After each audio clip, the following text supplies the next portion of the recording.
Sebenarnya kita itu punya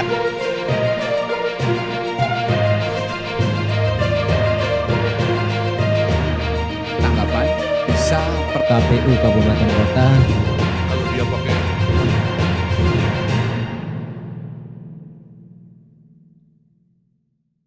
ya, mengenai tadi satu analisa ataupun dugaan dari Samdana.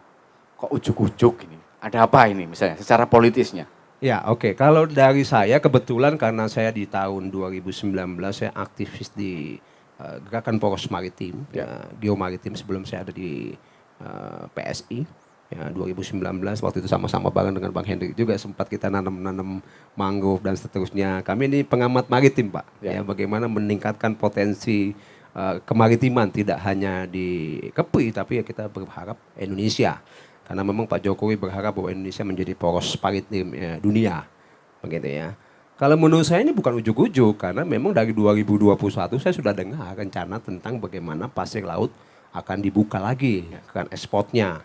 Ya, kalau tidak salah bulan-bulan Februari 2021, saya sudah diajak oleh seorang peneliti, ya, itu adalah seorang kapten, saya sebut saja namanya karena beliau juga sudah mengabdikan dirinya, yaitu Kapten Max Joseph Lumaintang. Dia adalah dari Yayasan Pengembangan Maritim Indonesia yang sangat konsen dengan maritim. Saya waktu itu sempat diajak ngobrol dan kita diajak membuat sebuah penelitian. Dan kita menghasilkan satu jurnal. Nah, saya waktu itu dilibatkan karena kebetulan saya adalah akademisi gitu ya. Walaupun namanya bukan muncul nama saya tapi nama beliau gitu ya. Itu dari 2021 kajian itu sudah ada. Maka tadi saya udah bilang bahwa ada isu yang perlu diwaspadai itu karena muncul dari itu.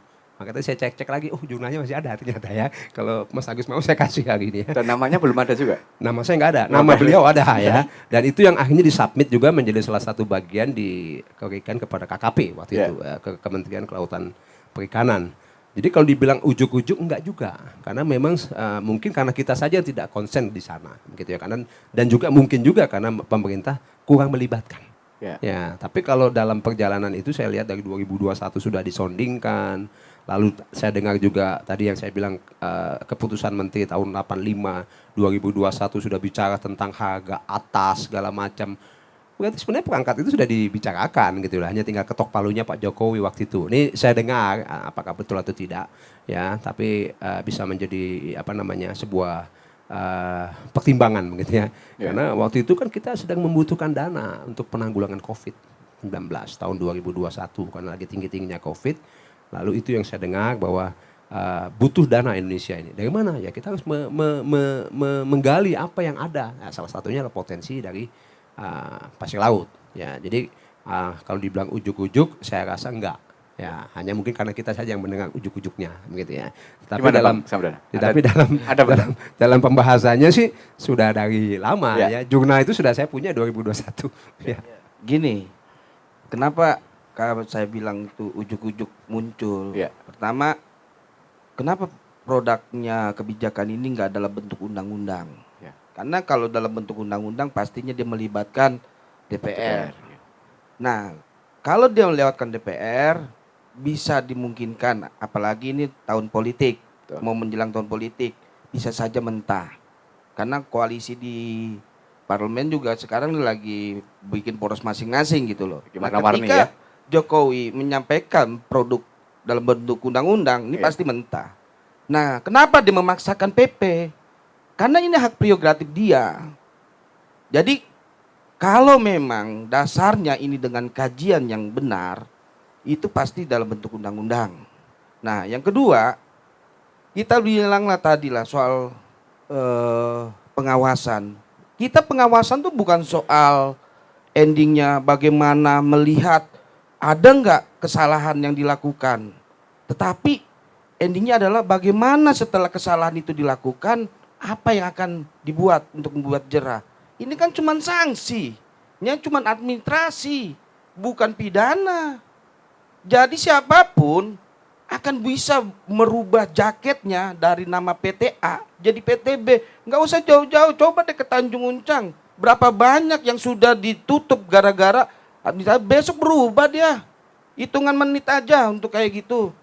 Nah makanya saya bilang disinilah lihat, karena ini cakupannya luar biasa, cakupannya sangat besar, maka dibuatlah produk kebijakan itu memang yang benar-benar gitu loh. Sehingga ketika ada celah terjadinya kesalahan di sana, itu produk kebijakan itu memang sudah bisa mengikat dan membuat sistem jerah terhadap pelakunya itu menjadi efek yang betul-betul berkelanjutan.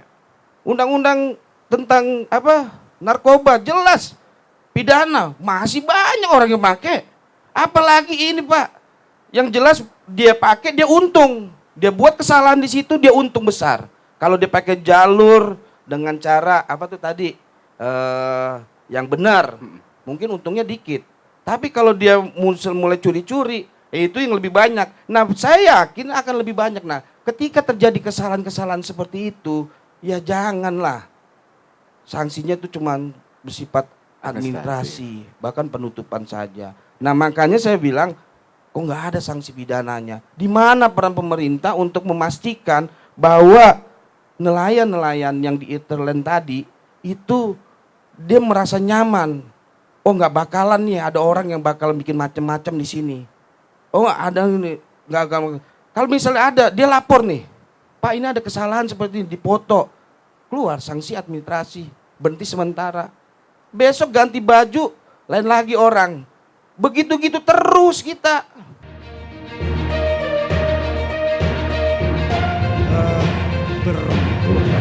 Sebenarnya kita itu punya